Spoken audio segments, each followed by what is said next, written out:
Olá, nessa segunda parte da aula, nós vamos ver em detalhes um pouco mais sobre os motores térmicos. Em particular, nós vamos ver os motores de combustão interna. Nós vimos, né, rapidamente aquele motor de combustão externa, que é a máquina térmica, né, que a combustão do meu fluido, né, ocorre fora do meu cilindro principal, ali, né, que faz a movimentação do meu sistema. Os motores de combustão externa, os motores da gasolina, dos carros que vocês utilizam, carro, moto, são motores de combustão interna, ou seja, o processo de esquentar, né, de absorver calor da fonte quente e de retirar o calor da fonte fria, acontece tudo ali dentro do meu sisteminha, que é o sistema do meu cilindro que faz a expansão, empurrando o pistão e diminuindo o pistão, ok? Como é que funciona um motor de combustão interna? Uma figura muito interessante é essa daqui, tá? Existem alguns termos aqui que eu vou ler com você, junto com vocês. Existe uma válvula, que a gente chama válvula de admissão, que ela admite a mistura do ar, né, com vapor de gasolina. Ele vai admitir essa mistura. Existe também uma válvula que é chamada válvula de escape, que vai ser utilizada depois para eliminar, né, o gás que foi utilizado, né, no processo de explosão. Então, nessa admissão, o que acontece? Esse meu sisteminha está girando, né? Essa minha biela fica girando nesse sentido, e aí, quando ele está girando aqui para baixo, ele está vindo para baixo, ele desce o pistão. Então, o meu pistão desce ali dentro do meu motor. Tá? Então, quando ele desce, abre a válvula de admissão e entra o meu gás ali praticamente na pressão, uma pressão constante e expande, né? Ele, então, vai aumentando a temperatura e vai expandindo ali a uma pressão constante. E aí o que acontece depois? Acontece um processo de compressão. Na compressão, que é essa segunda parte aqui, o meu pistão agora, a minha válvula, as duas estão fechadas, tanto a de admissão quanto a de escape, elas estão fechadas e tem a compressão rápida desse meu gás. Quando ocorre uma compressão muito rápida, lembra que a gente pode idealizar para um processo adiabático. Ocorre tão rapidamente que não tem tempo de trocar calor com o meio externo, né? No caso, o meu gás. Quando esse meu gás, então, e consequentemente aumenta a sua temperatura, né? Numa compressão adiabática, ocorre um aumento da temperatura.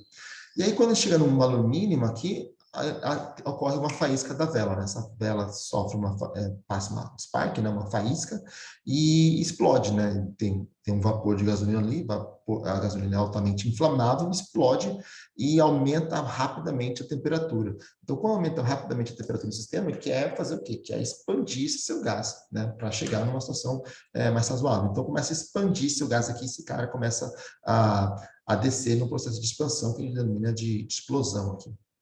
E, de repente, depois, novamente, ocorre o processo de expulsão desse seu gás.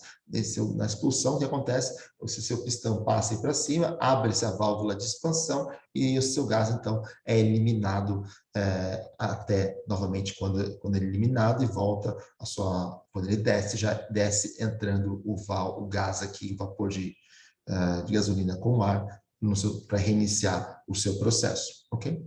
A gente pode colocar todos esses fenômenos, tá, no que a gente chama de diagrama, no nosso diagrama PV, tá? E isso é denominado, esse sistema de 4 tempos, né, como o ciclo de Otto, né? O ciclo Otto, que é o ciclo da gasolina, tá? O que acontece? Bem, existe, né, vamos começar aqui nesse meu ponto A, onde nós já temos o meu gás, tá?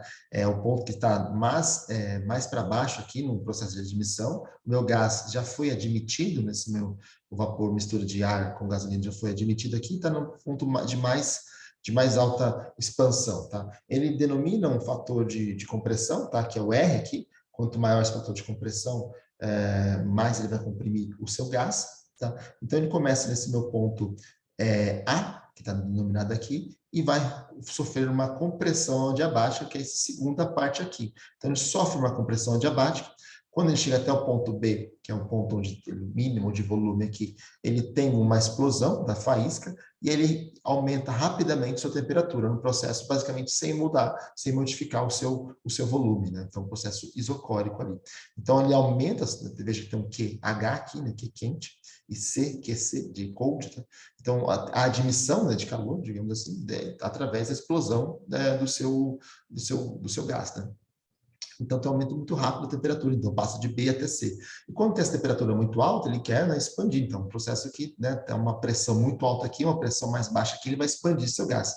Nessa expansão, ele expande, diminuindo a sua temperatura e diminuindo a sua pressão também, tá? Até chegar no ponto D. No ponto D, ele pega e diminui, né, que é onde está mais alto lá em cima, e começa a diminuir sua temperatura até ter a nossa exaustão do seu gás novamente. Eu não gosto muito dessa imagem em particular, porque ele não coloca duas situações que estão acontecendo aí, que é a parte do intake, né, da admissão e da exaustão, né, do escape do gás. Então, eu prefiro utilizar uma imagem, uma figura como essa daqui.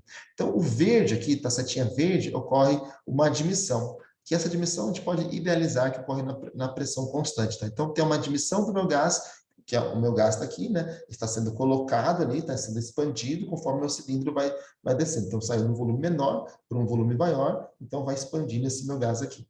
Quando chegou nesse meu ponto 1, o que acontece? Aí, chegou aqui no ponto máximo, começa a comprimir. Essa compressão desse meu gás, então, ocorre de maneira adiabática, tá? Então, como acontece de maneira adiabática, então vai aumentando a sua temperatura até o ponto 2 aqui. Nesse ponto 2, ocorre a vela, causa a chamazinha da vela, né, o spark dela, faísca elétrica, e tem uma rápida aumento de temperatura, a volume constante ali praticamente, né, um volume constante, então idealiza como um volume constante, e aí depois, se chega no ponto 3, tem também uma expansão, que a gente chama de uma expansão adiabática.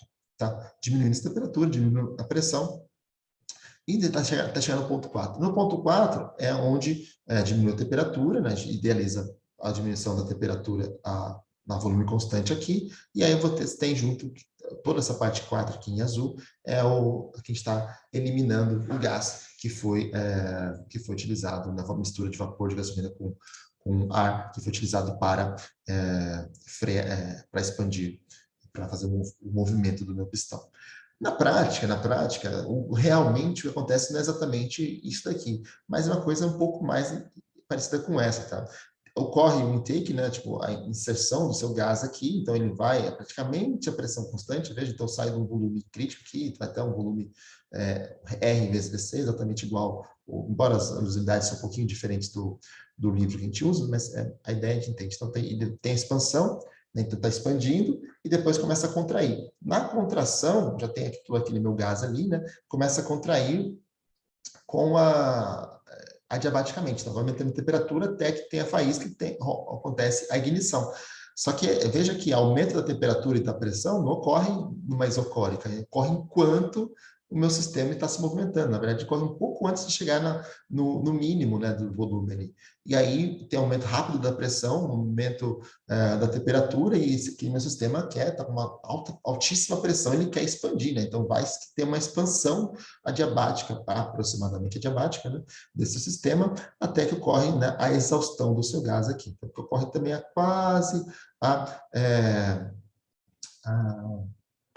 pressão constante, né? Que é essa parte aqui em azul. Então, tem essa parte aqui, que em azul, né, do lado de cá, ele está basicamente idealizado como se fosse essa parte, com essa outra parte aqui, a pressão constante, mas você vê que não acontece isso. Só que existe um trabalho negativo numa seção aqui e um trabalho positivo. Né, você vê que, na prática, o trabalho positivo é muito maior do que o trabalho negativo, então, por isso, a gente consegue transformar o trabalho líquido é positivo, a gente consegue transformar essa expansão em um trabalho mecânico que é transferido numa energia mecânica, faz movimentação no sistema. Mas, claro, trabalhar com o sistema aqui é possível, né, mas a gente não vai fazer isso nesse nível de curso de física. A gente vai trabalhar com um sistema idealizado por Otto, então a gente vai trabalhar com um sisteminha colocado nesse diagrama PV aqui.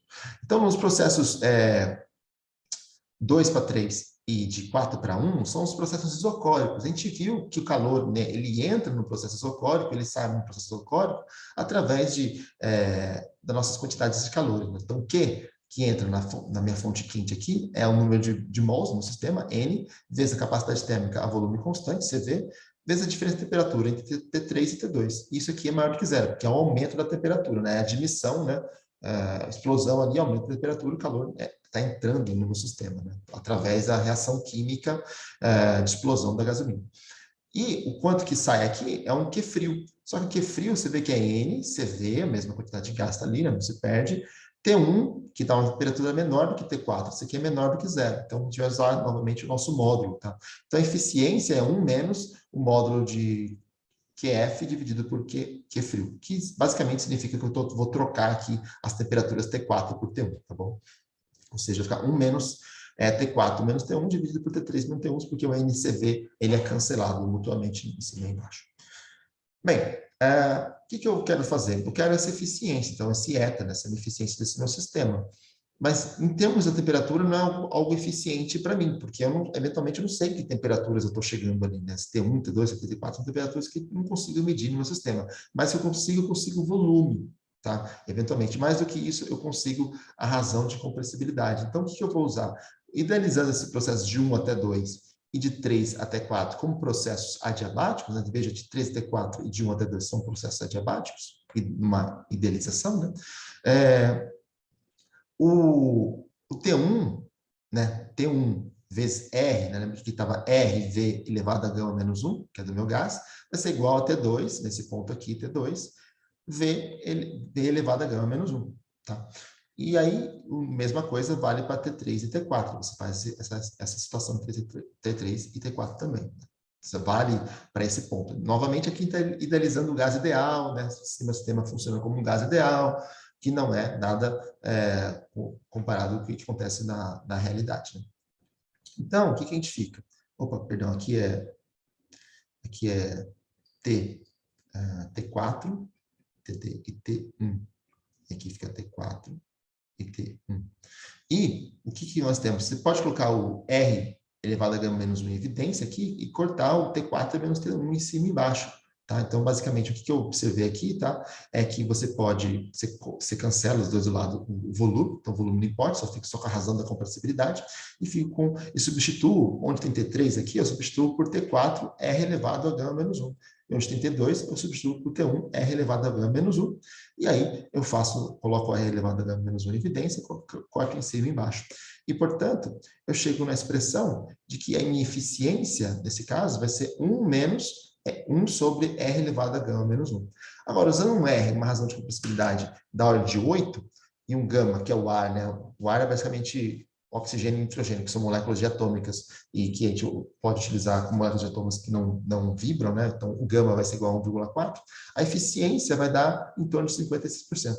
Na prática, a eficiência é bem menor, tá? A eficiência é em torno de 35% desse sistema, porque a gente está considerando, claro, esse sistema é um sistema idealizado, né? Na prática, você vê que tem um calor, tem um trabalho negativo também naquele processo, tem perda por atrito, tá? Tem vários outros tipos de perdas que acontecem. Uma situação que também pode acontecer, essa razão de compressibilidade, você não pode diminuir o máximo que você quiser, porque se você pode diminuir tanto que nessa compressão adiabática tem um aumento da temperatura muito alto, você pode causar uma explosão espontânea, que diminui muito a eficiência e pode causar danos para o seu motor. Tá? Então, portanto, você tem essa expansão aqui, essa compressão, tem que acontecer até um ponto que você não aumente tanto a temperatura para que não tenha a explosão instantânea, automática do seu sistema, da sua gasolina. E também é por isso que tem as octanagens diferentes da gasolina. A gasolina com maior octanagem, ela permite uma maior compressão, né? Sem ter esses processos de explosão espontânea do seu motor. Tá?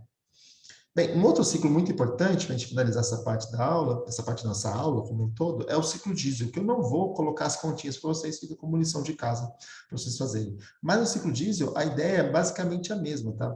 Tem um processo de que, nessa imagem vocês veem um processo de intake, né, de inserção do seu gás, tá? E tem a compressão adiabática. Ocorre uma diferença muito importante aqui, na verdade, entre o motor a diesel e o motor a gasolina. O meu vapor de gasolina, ele só, que é o meu combustível, ele é só injetado entre B e C aqui, tá? Ele é só injetado aqui entre B e C. Aqui nessa compressão adiabática, que ocorre aumento da temperatura, não tem a minha substância, né, explosiva, né, o diesel. Por quê? Porque não tem. Mas esse sistema, ele faz com que eu consiga comprimir muito mais esse meu gás, vai encher a temperatura muito maior. Então, quando eu injeto meu combustível aqui, o que acontece? Tem uma explosão espontânea, porque o meu ar já está muito quente e consegue explodir espontaneamente o meu diesel. Então, quando ele explode espontaneamente o meu diesel, isso acontece, né, idealmente a uma pressão constante, né, expande esse volume, e aumenta a temperatura, né, aumenta consequentemente a temperatura também, e depois tem o power stroke aqui, que é, né, a expansão desse seu gás, até quando tem a exaustão e a troca do seu gás ali. Esses sistemas são mais eficientes, tá? O ciclo diesel geralmente tem uma eficiência maior do que o motor a gasolina, tem uma eficiência que pode chegar a 60%, 70%. Só que, idealizado, né? Só que é um motor que tem uma manutenção muito maior, você pode chegar a uma compressão muito maior, então sua eficiência consegue ser bem maior também por causa disso. Só que a mecânica é mais cara, tem um barulho é maior, né? Faz um barulho bem maior do que um motor a gasolina, mas, enfim, fica aquela situação que vale a pena usar um ou outro. Em grandes distâncias, geralmente o pessoal usa mais diesel, porque é muito mais eficiente do que a gasolina. Só que no dia a dia, no carro, se você não usa muito os carros só para andar um pouquinho, então você usa, em geral, a gasolina, porque é mais silencioso. Aquele seu sistema, utilizando toda hora, fazendo aquele barulhão dentro do carro, não seria muito agradável. Tá? Mas, claro, tudo isso está sendo substituído por motores elétricos, né? Ou motores híbridos e tudo mais, motores a água no futuro. Só que tudo isso vai depender da eficiência de conversão desse meu sistema em energia em movimentação. Já vê, no caso, né, óbvio, aí da Tesla, né, outros montadores estão chegando junto também, para você para você produzir carros totalmente elétricos. Né? Hoje é possível, há um custo muito alto ainda para você fazer isso, mas mais para frente isso vai ser realizado a um custo cada vez menor. Bem, então com isso a gente consegue terminar esta aula de hoje. Até a próxima aula.